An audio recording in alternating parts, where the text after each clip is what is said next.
Welcome back. In today's lecture, I will start Z transform. Let's see what is Z transform. Z transform क्या करता है? Z transform का main application क्या है कि Z transform time domain के signal को फ्रीक्वेंसी डोमेन में कन्वर्ट करता है. क्या करता है वो? टाइम डोमेन के सिग्नल को फ्रीक्वेंसी डोमेन में कन्वर्ट करता है. और हम सिग्नल का स्टडी किस में करते हैं? फ्रीक्वेंसी डोमेन में. You know that there are two types of signals, continuous signal and discrete signal. Correct? कौन से टाइप के सिग्नल होते हैं? Continuous signal and discrete signal. तो continuous signal is basically of the type, कौन से type में होता है continuous signal? Suppose this x axis means time and this y axis means amplitude.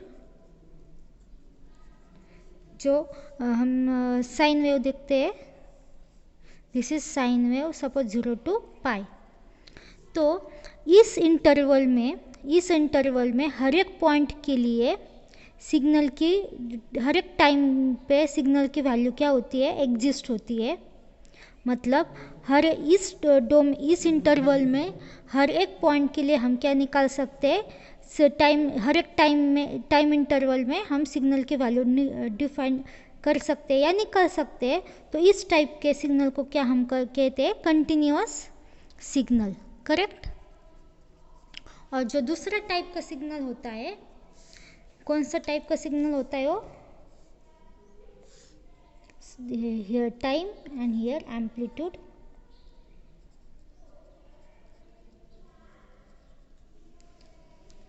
तो सपोज इस यहाँ पे कुछ टाइम है, सपोज मैं इसको क्या कहती हूँ? 1 कहती हूँ. तो इस टाइम के लिए इस सिग्नल की वैल्यू यहाँ मिलेगी कुछ, तो या इस टू के लिए यहाँ पे कुछ वैल्यू मिल सकती है. 3 के लिए समथिंग कुछ वैल्यू मिलेगी. मतलब डिस्क्रीट सिग्नल में सिर्फ कुछ टाइम इंटरवल पे, डिस्क्रीट सिग्नल सिर्फ कुछ टाइम इंटरवल पे अवेलेबल होता है. यानी यहाँ पे 1 to 2 में जो है, यहाँ पे वो क्या होता है? सिग्नल डिस्कनेक्टेड है. मतलब सिर्फ कुछ पर्टिकुलर टाइम के लिए ही हमें सिग्नल की वैल्यू मिलती है. इस टाइप के सिग्नल को क्या कहेंगे हम? Discrete signal. क्या कहेंगे? Discrete signal. हर एक टाइम के लिए हमें सिग्नल की वैल्यू नहीं मिलेगी, कुछ टाइम के लिए हमें क्या मिलेगी? सिग्नल की वैल्यू. तो उसे कहेंगे डिस्क्रीट सिग्नल. और हर एक उस इंटरवल में हर एक पॉइंट के लिए, हर एक टाइम के लिए हमें सिग्नल की वैल्यू अगर मिलती है तो उसे हम कहेंगे कंटिन्यूअस सिग्नल. तो कंटिन्यूअस सिग्नल के लिए हम यूज़ करते हैं लैपलास ट्रांसफॉर्म. क्या यूज़ करते हैं हम? Laplace transform. For continuous signal we use Laplace transform, and for discrete signal we use Z transform. Is it clear? Continuous signal के लिए क्या यूज करेंगे? Laplace transform. That means Laplace transform क्या करता है? कंटिन्यूअस टाइम डोमेन सिग्नल को कहाँ पे? फ्रीक्वेंसी डोमेन में कन्वर्ट करता है. सेम जेड ट्रांसफॉर्म क्या करता है? डिस्क्रीट टाइप के टाइम इंटरवल के सिग्नल को फ्रीक्वेंसी डोमेन में कन्वर्ट करता है. तो is it clear? Z, what is Z transform? मतलब यहाँ पे देखो हमें क्या मिली होंगी, ये जो वैल्यू होगी ये हमें दी होंगी. तो उसके लिए हमें क्या डिफाइन करना है? जेड ट्रांसफॉर्म फाइंड आउट करना है. तो देखते हैं what definition of Z transform. तो डेफिनेशन क्या है जेड ट्रांसफॉर्म की? There are two types of Z transform, bilateral or two-sided Z transform and unilateral or one-sided Z transform. First we will see bilateral or two-sided Z transform. If f of k is a sequence defined for all integer k, positive and negative, then the Z transform f of k denotes f of z is defined as z of f of k, or f of z is equal to summation of k from minus infinity to infinity f of k into z raised to minus k. This is the bilateral or two-sided Z transforms definition. This is called Z transform. यहाँ पे हमें क्या दी होगी, sequence दी होगी F of के. तो उस F of के लिए हमें क्या फाइंड आउट करना है, जेड ट्रांसफॉर्म. क्योंकि ये कौन सा टाइप का सिग्नल है, डिस्क्रीट टाइप का. डिस्क्रीट टाइप के सिग्नल में क्या होता है, हमें पर्टिकुलर टाइम के लिए ही वैल्यू डिफाइंड मिलती है सिग्नल के. तो ये हो गई बायलैटरल और टू साइडेड जेड ट्रांसफॉर्म की definition. Now we will see unilateral और one sided z transform. If f of k is a sequence for all positive integer k, then the z transform of f of k denotes f of z is defined as z of f of k, or f of z is equal to summation of k from 0 to infinity f of k into z raised to minus k. This definition is called unilateral z transform. Only difference is between two bilateral and unilateral is here summation start from minus infinity to infinity, and in unilateral the summation start from k from 0 to infinity. That's why it is called unilateral and it is called bilateral. अभी ये हम example से समझ के लेते हैं क्या है जेड ट्रांसफॉर्म. तो suppose f of k is equal to suppose 1 2 3, ये कुछ वैल्यू मिली हमें. फॉर इसका मतलब क्या है, for k is equal to 0 value of f of k is 1. For k is equal to 1 value of f of k is 2 and k is equal to value of f of k is 3. It is called origin. ये क्या, इसको क्या कहेंगे हम, origin. It is called origin. For example ये क्या denote करता है, k इज इक्वल टू 0, यानी ये डिनोट करता है पोजीशन. क्या डिनोट करता है, पोजीशन. और k is at position k is equal to 0, the value of f of k at that position is 1. For position k is equal to 1, the value of at that position is 2 and continue. Suppose यहाँ पे देखो 0 पे value कितनी है मिली हमें 1. यहाँ पे k is equal to 1 हुआ, तब उस पोजीशन पे वैल्यू कितनी है 2. और यहाँ पे suppose k is equal to 2 है, तो इस पे यहाँ पे हम k डिनोट करेंगे, यहाँ पे ये f of k. तो 2 के लिए सपोज वे वैल्यू होगी 3. तो एक पर्टिकुलर वैल्यू के लिए हमें क्या मिलता है, ये क्या डिनोट करता है, पोजीशन. और उस पोजीशन के लिए उस f of k की वैल्यू कितनी है 2 है. तो यहाँ पे देखो, यहाँ पे जो मैंने लिया k फ्रॉम 0 टू इन्फिनिटी, ये जो वैल्यूज हमें मिली है सिग्नल की, ये कौन से साइड है, only positive side. Correct, this is positive side, so it is called unilateral signal. क्या कहेंगे इसको हम, यूनिलैटरल सिग्नल. ये वैल्यू कहाँ पे मिली है हमें, सिर्फ पॉजिटिव साइड, इसलिए इसे कहेंगे आइदर हमें, अगर हमें वैल्यू मिलेगी आइदर पॉजिटिव साइड और ओनली निगेटिव साइड, तो उसको हम कहेंगे यूनिलैटरल सिग्नल. अगर मैंने ओरिजिन शिफ्ट कर दिया, यानी ये एग्जांपल देखेंगे, अगर मैंने क्या करती हूँ मैं अभी, ओरिजिन शिफ्ट कर दिया मैंने 2 पे, यानी ये हो गया हमारा 0. ओरिजिन पे वैल्यू कितनी मिली 2, तो यहाँ पे k इज इक्वल टू 1 के लिए कितनी वैल्यू होगी 3, और यहाँ पे k इज इक्वल टू -1 के लिए वैल्यू कितनी है 1. तो ये कैसे आ जाएगा, यहाँ पे ओरिजिन पे वैल्यू कितनी है 2 है, तो ये हमें मिली value k is equal to 1 के लिए सपोज 3, और यहाँ पे k इज इक्वल टू -1 के लिए कितनी वैल्यू मिली 1. तो यहाँ पे देखो, यहाँ पे पॉजिटिव साइड भी वैल्यू मिल रही है and negative side also, so it is कहेंगे बायलैटरल सिग्नल. क्या कहेंगे इसको, बायलैटरल सिग्नल. सो ये हो गई बायलैटरल और यूनिलैटरल, हमने कंसेप्ट देख लिया. Now we will see prerequisites. Geometric progression. First geometric progression. Numbers AR square, AR cube and continue are said to be in geometric progression. Means here A has fixed value and only value changing of R. r square, r cube and continue. This type of sequence is called geometric progression.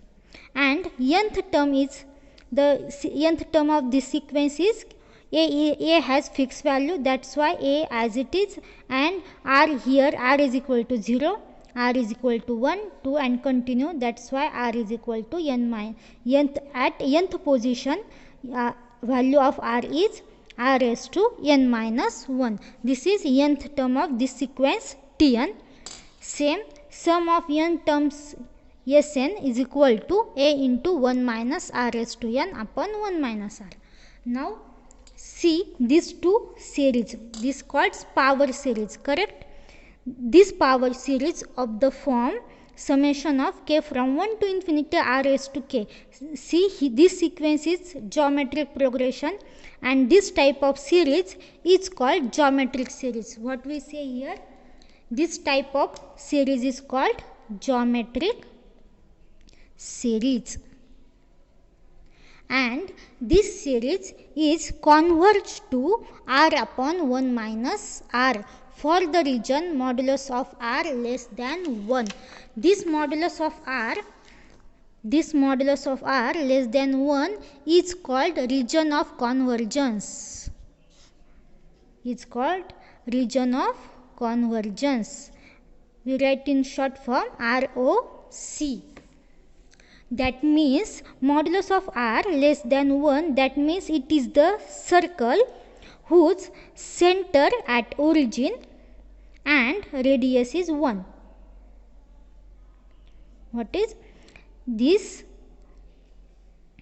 This is the circle whose center at origin and radius is 1.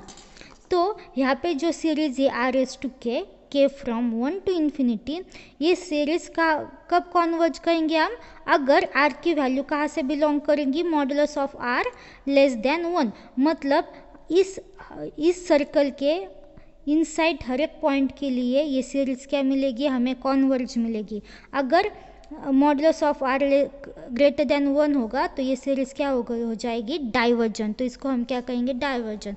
For तो इसको जिस reason के लिए हमें series क्या मिलती है, convergent मिलती है, तो उस रीजन को हम क्या करेंगे, रीजन ऑफ कॉन्वर्जेंस. क्या कहेंगे इसको हम, region of convergence. So for this series the region of convergence is modulus of r less than 1. It plays very important role in Z transform.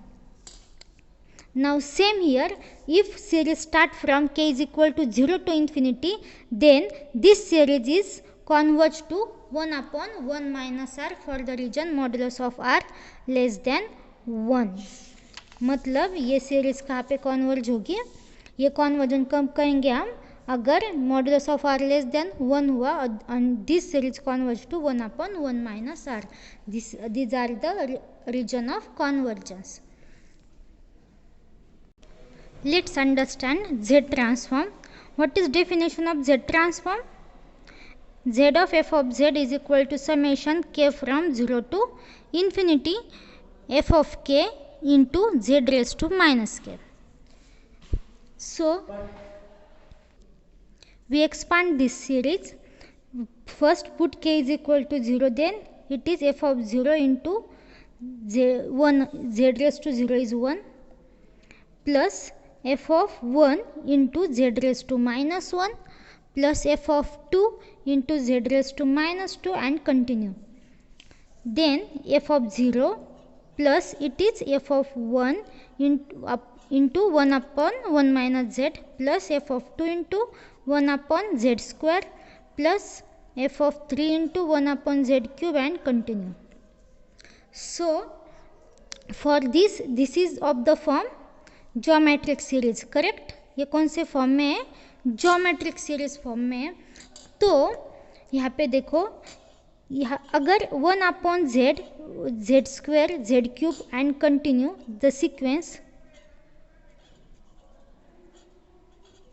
it is this sequence in the geometric progression form. तो ये series की value अगर हम z की value substitute भी करते जाएंगे तो क्या होगा, दिस इज इन दिखते वक्त क्या दिखता है कि ये इंक्रीजिंग ऑर्डर में है, बट अगर हम वैल्यू सब्स्टिट्यूट करेंगे तो इसकी वैल्यू कहाँ पे जाएगी, as z tends to infinity, as z tends to infinity 1/z tends to 0, correct. If we substitute z is equal to infinity, then what we get, 1/z is equal to क्या मिलेगा, not defined, correct. अगर हमने z की value infinity substitute कर दी तो हमें क्या मिलेगा, नॉट डिफाइंड. इसका मतलब हम z is equal to as z tends to infinity, ये जो 1/z की वैल्यू है कहाँ पे जाएगी, टेंस टू, अगर हम अगर z is equal to infinity substitute हम करेंगे तो ये क्या मिलेगा हमें, नॉट डिफाइंड, 0 मिलेगा. क्या मिलेगा हमें 0 मिलेगा. बट हम direct z is equal to infinity substitute नहीं कर सकते, तो हम लिमिट लेते हैं z tends to infinity. And अगर ये वैल्यू 0 मिल रही तो फिर भी हम इसका मतलब क्या, z tends to infinity 1/z tends to 0. For this मतलब ये जो z की वैल्यू है ये कहाँ पे आएगी, तो अगर मैंने रीजन लिया मॉड z तो क्या आएगा, circle mod z less than 1. मतलब जो ये mod z 1/z tends to क्या है, 0. तो यहाँ पे इस वैल्यू के लिए ये सीरीज क्या मिलेगी हमें, कॉन्वर्जन मिलेगी. इसका मतलब z ट्रांसफॉर्म में ROC वेरी इम्पोर्टेंट है. सो टुडे हम स्टॉप करते हैं. नेक्स्ट लेक्चर में हम दूसरे टॉपिक देखेंगे based on z transform. Thank you.